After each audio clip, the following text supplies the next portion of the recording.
Hey there, sports fans. This is Chad Cain, a.k.a. One Guy with a Mic. Are you still looking for that perfect, unique gift for your sports-loving child or grandchild?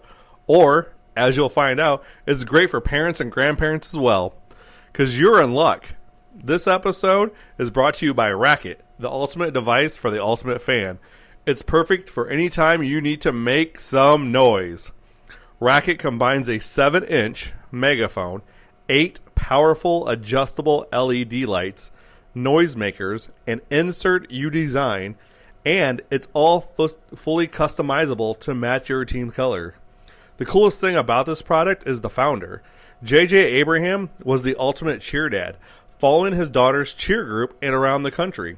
He saw parents using all sorts of crazy things to make some noise for their kids, and he had an aha moment. He thought, why not combine all these thingamajiggers into an all-in-one compact device for the ultimate fan? JJ and his team worked 3 years on developing version after version, finally landing and arriving on RAKIT. That's RAKIT. So you can make some noise and cheer and be part of the action. So get out there, let's get loud. Bring a RAKIT to your next game or competition to cheer on your favorite team or athlete. You can customize your RAKIT with your own logos, drawings, and names. Get beads to match your team colors. Flashing lights add to the excitement. Are you ready to make a RAKIT and be part of the game? Each RAKIT pack comes with 1 RAKIT megaphone, 1 lanyard to keep a hold of this thing, 2 scratch-resistant bead packs, 1 clear and 1 color of your choice, and a 10-pack of customizable self-adhesive inserts. Currently on sale now for $24.99. To pick up your RAKIT today, head to myrakit.com. That's RAKIT.com. Now get out there and make some noise.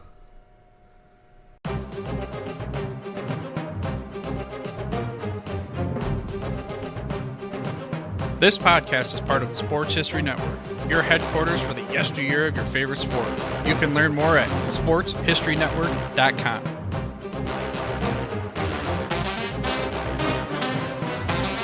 The Rose Bowl. The game that inspired the college football bowl season has a long and storied history. The stadium itself is 100 years old, and in celebration of it, Pigskin Dispatch is assembling some of the top historians and authors to share the memories, people, and events that make the granddaddy of them all the special game that it is. Enjoy this Rose Bowl memory from pigskindispatch.com.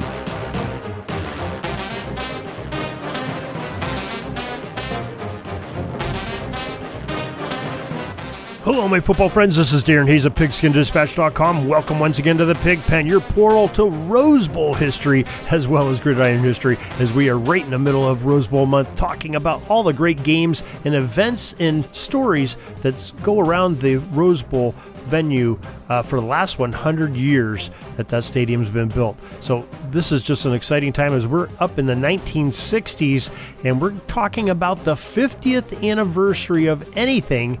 You know it's got to be something special. Well, in particular, the time of specialness for a 50th anniversary, and that's what the 1964 Rose Bowl was just that, with 2 very talented teams meeting. The Pete Elliott coached Illinois Illini team was invited to match talents with the Washington Huskies of Coach Jim Owens. The Huskies had a talented back in Junior Coffey, and that was a handful for every defense that he faced. That's who the defenders and the defensive coordinators were saying, you got to stop this guy. It was Junior Coffey. For the Illini, they also had skilled players to match, and team captains George Donnelly and Dick Butkus, along with star players like Archie Sutton, Lynn Stewart, and Jim Grabowski. The defenses of both teams played in the first quarter tremendously. The scoring didn't start until the next period when Washington forced a turnover by Illinois, and the Huskies were in business at the Illini 27-yard line as a result.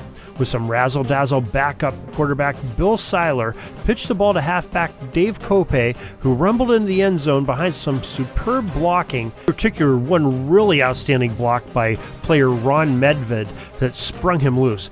A field goal by Jim Plankerhorn put Illinois on the board and ended intermission down by 4. In the third, it was George Donnelly that made his first of 2 interceptions in the game just after the break to set up a Jim Warren rushing touchdown for the Illini from 2 yards out. The Huskies went on a long drive in the fourth quarter with Illinois up by 3 points. But once again, it was George Donnelly that interrupted the comeback thoughts when he picked off yet another errant pass in the end zone. Illinois then drove 85 yards, capped off with another Jim Grabowski rushing touchdown to put Illinois ahead 17-7 and make that the final score. For his efforts, the sophomore Grabowski was named the game's most valuable player after he rushed for those 2 touchdowns along with 125 yards on the ground. Now, what a great Rose Bowl game that was. When you have guys like Dick Butkus and George Donnelly, Jim Warren, it's just some tremendous game and a 17-7 final that was really quite exciting. You had to pick off a ball in the end zone to prevent the go-ahead touchdown. It ended up being a big swing on points and giving Illinois that great victory. So we have more on this game and some great photographs and newspaper clippings on PigskinDispatch.com for this 1964 Rose Bowl game. Make sure you check it out and join us each and every day here because we've got 40 straight days of Rose Bowl history. And beyond that, we have football history every single day of the year. So make sure you check out our website as we bring you some of the greatest plays, greatest players, and greatest moments in football history. Till tomorrow, everybody, have a great Gridiron Day. Peeking up at the clock, the time's running down. We're going to go into victory formation, take a knee, and let this baby run out. Thanks for joining us. We'll see you back tomorrow for the next podcast. We invite you to check out our website, PigskinDispatch.com, not only to see the daily football history, but to experience positive football with our many articles on the good people of the game, as well as our own football comic strip, Cleat Marks Comics. PigskinDispatch.com is also on social media outlets, Facebook, Twitter, Instagram, and don't forget the Pigskin Dispatch YouTube channel to get all of your positive football news and history. A special thanks to the talents of Mike and Gene Monroe, as well as Jason Neff for letting us use their music during our podcast. This podcast is part of the Sports History Network, your headquarters for the yesteryear of your favorite sport. You can learn more at sportshistorynetwork.com. Hey there, sports history fan. This is Arnie Chapman, a.k.a. the Football History Dude, and I hope that you enjoyed this recent episode presented by the Sports History Network and were able to learn some good old-fashioned sports history knowledge nuggets. I started the Sports History Network back in 2020 with the mission to help podcasters find a community of like-minded sports history nerds, as well as helping aspiring podcasters to start their own shows. We have a little bit over 30 shows on the network right now covering all sorts of sports history, but as far as I'm concerned, we're just at the toothpick in the ocean moment, that can't even figure it out because there's so much more coming. We wanted to create the ultimate headquarters for sports yesteryear, starting with Podcast Network and our website, but we're going to continue to move into other mediums as well. And here's the cool part, because we want you to be part of our team. So if you're interested in starting your own podcast, or maybe being a guest on one of our shows, or who knows, maybe even writing an article for us over on the website. Seriously, all you gotta do is reach out to us on the contact page over at sportshistorynetwork.com. You can be as technologically savvy as a Neanderthal tapping on a stone trying to figure out this whole hieroglyphics thing back in the day.